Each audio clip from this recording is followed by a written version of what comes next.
फिजा अलकरम, इल्म व हिकमत की महकी फिजा अलकरम, अलकरम अलकरम ऐ खुदा अलकरम। Alkaram high school, Shershah road, Data Nagar, Badami Bagh, Lahore. बिस्मिल्लाहिर्रहमानिर्रहीम। Alkaram high school, Shershah road, Data Nagar, Badami Bagh, Lahore की तरफ से 9th क्लास का and other lecture I am going to deliver to my 9th class students. We were doing the translation of the unit number 9 all is not lost. अभी उम्मीद बाकी है, तो उसका passage number next will be translated today. Number of the passage is 5। Be attentive please. I went to the senior nurse, मैं senior nurse के पास गई एंड टोल्ड और उससे बताया that I wanted to help, मैं मदद करना चाहती हूँ दिस पेशेंट, इस मरीज़ा की, इस मरीज़ की मदद करना चाहती हूँ and work with her more closely, और उसके ज़्यादा करीब होकर मैं काम करना चाहती हूँ। The senior nurse look at me, senior nurse ने मेरी तरफ देखा विद अटर सरप्राइज, बहुत ज़्यादा हैरानी से मेरी तरफ देखा एंड रिमार्क, और मुझे बताया that she had orders from the doctor in charge, उसे डॉक्टर इन चार्ज की तरफ से, इंचार्ज डॉक्टर की तरफ से अहकामात मिले हैं to shift her to the general ward, इस मरीज़ा को जनरल वार्ड में मुंतकिल कर दिया जाए। द डॉक्टर सौ डॉक्टरों का ख्याल था that she was a helpless case, hopeless case, कि ये एक नाउमीदी वाला केस है and the bed must be spared for other patients, और बेड जो है उसका वो दूसरे मरीज़ों के लिए खाली किया जाए। आई वॉज शॉक्ड, मुझे बड़ा धचका लगा टू हियर दिस, ये सुनकर मुझे शदीद धचका लगा, शदीद सदमा पहुंचा। The patients family also requested, उस मरीज़ा के ख़ानदान वालों ने भी, उसकी फैमिली वालों ने भी मुझसे दरख्वास्त की to help them fight the case, कि उस केस को लड़ने में वो मेरी मदद करें, मैं उनकी इस केस को लड़ने में मैं उनकी मदद करूं। Something needed to be done, कुछ किए जाने की ज़रूरत थी। I could not leave my patients fighting a loss battle on her own, मैं अपने मरीज़ को एक नाउमीदी वाली लड़ाई अकेले ही लड़ता हुआ नहीं देख सकती थी। I made up my mind, मैंने अपना जहन बनाया, इरादा किया मैंने टू रिस्क माई कैरियर, अपने पेशे को ख़तरे में डालने का मैंने अपना जहन बनाया एंड हेल्प द पेशेंट, उस मरीज़ा की मदद करने के लिए, इस मरीज़ा की मदद करने के लिए, और अपने उसको पेशे को ख़तरे में डालने का मैंने फ़ैसला कर लिया। I requested the senior doctor, मैंने सीनियर डॉक्टर से दरख्वास्त की to allow me to attend this, I requested the senior doctor, मैंने सीनियर डॉक्टर से दरख्वास्त की टू अलाउ मी, कि वो मुझे इजाज़त दें to attend to this young helpless patient, इस बेबस नौजवान मरीज़ा की तीमारदारी करने की मुझे इजाज़त दी जाए, उसने दरख्वास्त की। समहाउ ताहम I was able to make the patient stay in the ICU, उस मरीज़ा को मैं ICU इंटेंसिव केयर यूनिट, मैं पहले बताती हूँ बेटे इसके बारे में, to allow me to attend, somehow ताहम I was able to make the patient stay in the ICU, उस मरीज़ा को मैं ICU में रखने में कामयाब हो गई। आई कंटिन्यूड, मैंने जारी रखा वर्क, अपना जारी रखा उन हीरा पर मैंने काम जारी रखा, मीन कि हीरा पर मैंने अपना इलाज जारी रखा, but she was not making much recovery, वो जल्दी से सेहत याब नहीं हो रही थी। I felt as helpless as she was, मैं भी उतनी ही बेबस हो गई जितनी कि वो खुद थी। To see her lie on bed in a miserable state, बिस्तर पर इंतहाई काबिल रहम हालत में उसको देखकर मैं भी उतनी ही बेबस हो चुकी थी जितनी कि वो थी। Could I be able to justify my stance, क्या मैं अपना मौक़िफ़ दुरुस्त साबित करने में कामयाब हो जाऊँगी। And kept before the senior doctor, senior doctors के सामने क्या मैं अपना मौक़िफ़ दुरुस्त साबित करने में कामयाब हो जाऊँगी। I did not loss hope, मैंने उम्मीद का दामन हाथ से ना छोड़ा, मैंने हार ना मानी। I continue to work with patience, सब्र से मैंने अपना काम जारी रखा and kept doing exercises with her, उस पर मुख्तलिफ वर्जिशें आजमाती रही। Gradually, Aahista Aahista, I could see, मैं देख सकती थी, हर उसे देख सकती थी, making a slide recovery, slide मामूली सी उसमें सेहत याबी को आता हुआ देखकर मैं उसे देख सकती थी, उसमें मामूली सी सेहत याबी में महसूस कर सकती थी। वन डे, एक दिन, आई वॉज थ्रिल्ड, मैं इंतहाई पुरजोश हो गई, मैं जोश में आ गई टू सी, उसे देख कर, वन डे, एक दिन, आई वॉज थ्रिल्ड, मैं पुरजोश हो गई to see her lift her little finger, उसे अपनी छोटी उंगली उठाती हुई देखकर मैं पुरजोश हो गई। ऑल वाज नॉट लॉस्ट, अभी उम्मीद बाकी थी, अभी सब कुछ ज़ाया नहीं हुआ था। तो मेरी डेट वाज द ट्रांसलेशन।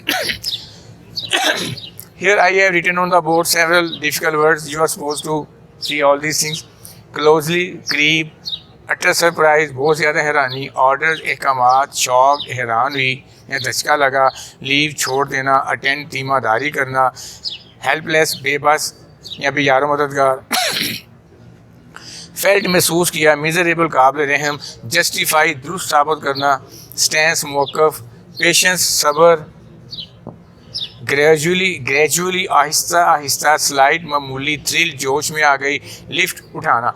तो these are the several meanings that you may seek help from these meanings. Now I am going to chalk out on the board 3 or 4 examples of active passive. As far as my information is concerned, I have dictated you last time all the basic formulas of converting an active into passive. एक active को passive में तब्दील करने के लिए बेटी जो table था, मुझे याद है कि मैंने last day I think on Saturday शायद मैंने आपको लिखवा दिया था बोर्ड के ऊपर, इस उम्मीद और यकीन के साथ कि आप लोग उसको देखोगे. अब मैं 2-3 मिसालें लिखवा के फिर पार्क स्टडी की तरफ आते हैं. He helps me. First thing that you are bound to do is the recognition of sentence and tense. Tense और sentence की पहचान करनी है. सबसे पहले यहाँ लिखा मैंने he helps me. बेटे अगर फार्मूले आपको याद हो गए ना, जहाँ से मर्जी एग्जामिनर फिक्र दे दे, फिक्र आपका गलत नहीं होगा इंशाल्लाह ताला. He helps me. 3 चीज़ें, ये आपका सब्जेक्ट है, ये आपका वर्ब है, and this one is object. Object को हमने सब्जेक्ट में बदलना है, सब्जेक्ट को हमने ऑब्जेक्ट में बदलना है, और मुनासिब और प्रॉपर जो एक्यूरेट हेल्पिंग वर्ब्स हैं वो लगाकर आपने फेल की तीसरी फॉर्म इस्तेमाल कर देनी है. मैंने फर्स्ट ही आपको बताया था जब फार्मूले हम लोग यहाँ पे लिख रहे थे कि what is the basic procedure of converting an indefinite into active. Indefinite को एक्टिव में तब्दील करने का क्या तरीका होता है. उसमें देखा था कि जिस टेंस का इंडेफिनिट होगा उसी टेंस के कंटिन्यूस की हेल्प में will be used in passive sentence. कि जिस टेंस मसलन प्रेजेंट इंडेफिनिट है तो प्रेजेंट इंडेफिनिट में प्रेजेंट कंटिन्यूस के, पास्ट इंडेफिनिट में पास्ट कंटिन्यूस के, फ्यूचर इंडेफिनिट में फ्यूचर कंटिन्यूस के हेल्पिंग वर्ब्स हमने इस्तेमाल करने होते हैं. ये बेटे देखें ज़रा, मी चेंज हो गया आई में, हेल्प्स है ना, तो ज़ाहिर प्रेजेंट कंटिन्यूस में इज़, एम और आर, इज़, एम और आर 3 हेल्पिंग वर्ब्स होते हैं. तो उसमें से आई के साथ एम लगाएंगे, आई एम, ये है helps. Third form of help is helped, I am helped. इसका अब हमने बनाना है ऑब्जेक्ट. इसका क्या बनाना है बेटी हमने ऑब्जेक्ट. तो I am helped by him. मैंने आपको बोर्ड पे वो टेबल भी लिखवाया था, subject, subjective case, possessive case, objective case, so and so on. तो ये फाइल हो गया, ये फेल हो गया, ये आपका ऑब्जेक्ट हो गया. Is that clear? One example more.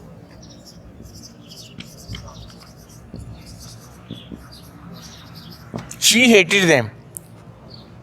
Which one will be the tense? Past indefinite. Second form लगी हुई है, past indefinite हो गया. Again object, subject में, subject, object में. तीसरी फॉर्म इसकी लगानी है विद हेल्पिंग. वो पास्ट इंडेफिनिट तो पास्ट कंटिन्यूस के, ये प्रेजेंट इंडेफिनिट था ना, प्रेजेंट कंटिन्यूस के, ये पास्ट इंडेफिनिट है तो पास्ट कंटिन्यूस के आप इसमें बेटे इस्तेमाल करोगे. तो then will be change into they. तो इसके साथ ज़ाहिर है वार इस्तेमाल होगा, क्योंकि प्रेजेंट और पास्ट कंटिन्यूस में वाज होता है और वार होता है. दे वार तीसरी फॉर्म इसकी आ जाएगी हेटेड. तो दे वर हेटेड ये आपका है सब्जेक्ट है. It will be transform into an object. By के साथ आपने इजाफा कर देना है, तो दे वर हेटेड बाय हर हो जाएगा. And other example from future indefinite tense.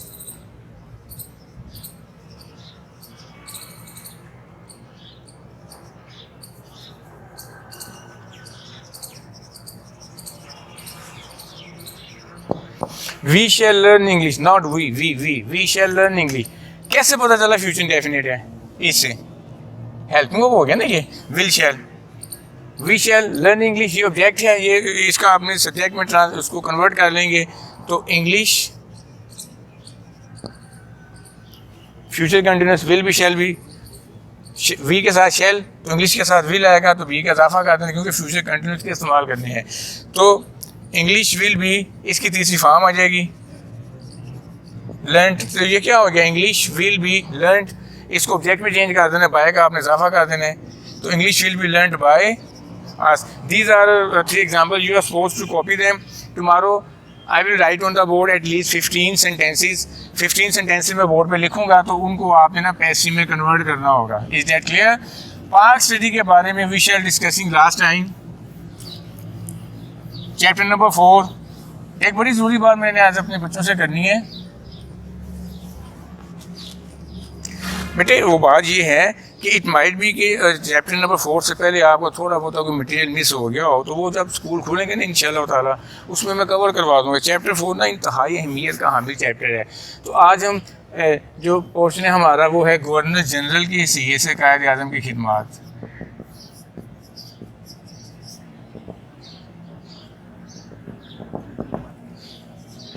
कायद आज़म मोहम्मद अली जिन्ना रहमतुल्लाह ताला अलैह What were the services rendered by Hazrat Qaid-e-Azam Muhammad Ali Jinnah to support Pakistan in the establishment of Pakistan or soon after the creation of Pakistan? What were the services given to Pakistan as a Governor General by Qaid-e-Azam Muhammad Ali Jinnah? Qaid-e-Azam Muhammad Ali Jinnah ने governor general की हैसियत से, governor general के बारे में एक बात सुनते जाए। गवर्नर जनरल मैंने इब्तिदाई लेक्चर में आपको बताया था कि ये जो 1935 के एक्ट के तहत मुल्क का निज़ाम चलाया गया तब तक जब तक हमारा दस्तूर नहीं बनेगा, क्योंकि ये 3 जून 1947 का जो मंसूबा था ना उसमें ये चीज़ शामिल थी।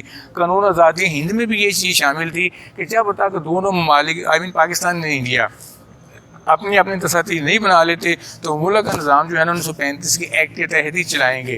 तो हमारा पहला दस्तूर जो था वो बना था 1956 में। तो तब तक हमने सिस्टम जो था स्टेट का वो 35 के एक्ट के तहत चलाया था। और 35 के एक्ट के तहत जो हेड ऑफ द स्टेट थे ना, हेड ऑफ द स्टेट, उस ओहदे को बेटे गवर्नर जनरल कहते थे। लेटर ऑन 56 के एक्ट में गवर्नर जनरल को हमने जो ओहदा जो था इसको सदर का नाम दे दिया, वही चीज़ सदर। बहरहाल हेड ऑफ द स्टेट की कायद आज़म की खिदमत। Quaid Azam rendered great services as a governor general after the creation of Pakistan. इंतज़ामी मसाइल के बारे में देखा हमने, उनकी तकमील में उन पर कह लें कि मुश्किलात पर काबू पाने के लिए कायद आज़म की सर्विसेज इन्यूमरेबल हैं। सरकारी अफसरान को बुलाने के लिए गाड़ियाँ वगैरह चलाई गई, सिविल सर्विस का इजरा किया गया, फ़ौज की असर तश्कील की गई, सो एंड सो ऑन। तो अगर मैं ये कहूँ ना कि कायद आज़म ने अपने खून से पाकिस्तान की आबियारी की, इस पौधे को अपने खून से सींचा, तो ये बात बेजान होगी। मैं ज़रा थोड़ा सा पढ़ रहा हूँ। कायद मोहम्मद अली जिन्ना ने पाकिस्तान के पहले गवर्नर जनरल की हैसियत से 13 माह काम किया। 11 सितंबर 1948 को वफात पाई। इस मुद्दत में आपने अपनी सियासी बसीरत, कायदाना सलाहियतों से अहम मसाइल को सुलझाया। अब 1 बाय 1 वो मसाइल कौन से थे? आज़ादी के बाद पैदा होने मुश्किलात को ऐसे तरीके से सुलझाया। कांग्रेस से पाकिस्तान के लिए हर किस्म की मुश्किलात पैदा करने की कोशिश की, but it was a magic spell of हज़रत Quaid Mohammad Ali Jinnah by which he overcome all these difficulties made by Congress in the way to progress of Pakistan. उसके बाद हालात की ताकत को भांपते हुए कराची को पाकिस्तान का कैपिटल बनाया गया। सरकारी अफसरान से कायद आज़म ने तलकीन की भी आप लोग अपने दयानतराना तरीके से अपने फ़राइज़ वगैरह सर अंजाम दें। अफसरान की मुंतकली के लिए गाड़ियाँ चलवाई गई, हवाई कंपनी से मुआहदा किया गया, इंडिया से लोगों को यहाँ पे लाया गया। इंतज़ामी ढांचे की बेहतरी के लिए चौधरी मोहम्मद अली की सरकर्दगी में कमेटी बनाई गई। सिविल सर्विसेज का इजरा किया गया। पाकिस्तान सिविल सर्विसेज एकेडमी बनाई गई। अकाउंट्स ऑफ फॉरेन सर्विसेज का भी आगाज़ किया। बहरी और बड़ी अफवाज को बेहतर हालात में लाने के लिए हेडकोार्टर्स बनाए गए। असला फैक्ट्री का क्याम भी आपके दौर में हुआ। जहाँ दूसरे मसाइल की तवज्जो थी, खारजा पॉलिसी में भी कायद आज़म ने कोई कसर नहीं छोड़ी थी। एक आज़ाद खुद मुख्तार खारजा पॉलिसी की तश्कील के लिए आपने बुनियादी असूल ज़वाबत जो थे वो मुरतब किए। अक़वाम मुत्तहिदा में हमने जब मेंबरशिप हासिल की उसमें भी कायद आज़म मोहम्मद अली जिन्ना का बड़ा खासा कुलीती किरदार है। क्या पाकिस्तान के वजह जहाँ बेशुमार मसाइल थे वहाँ तलीम के मैदान में भी कामयाबी हासिल करना था। आपने इस मसले की तरफ भी ख़ास तवज्जो दी। 47 में पहली तलीमी कॉन्फ्रेंस मुनक्कद कराई गई, तालिब इल्मों को नसीहत की गई। ये देखिए ये वही कायद आज़म है। Before the establishment of Pakistan Quaid Azam कह रहे हैं कि पॉलिटिक्स में आप पाकिस्तान के असूल के लिए जदोजहद करें। जब पाकिस्तान बन गया आपने पॉलिटिक्स में आपने नहीं आना। You must spend most of your precious time in getting knowledge, in getting education. तालीम हासिल करने के लिए आप अपनी ज़्यादा से ज़्यादा तवज्जो दें पॉलिटिक्स में। Politics is the affair of the politicians. Students has nothing to do with it. तालिब इल्मों का काम नहीं है पॉलिटिक्स लड़ना, पॉलिटिक्स सियासतदानों का काम है। चलें जी आगे चलते हैं।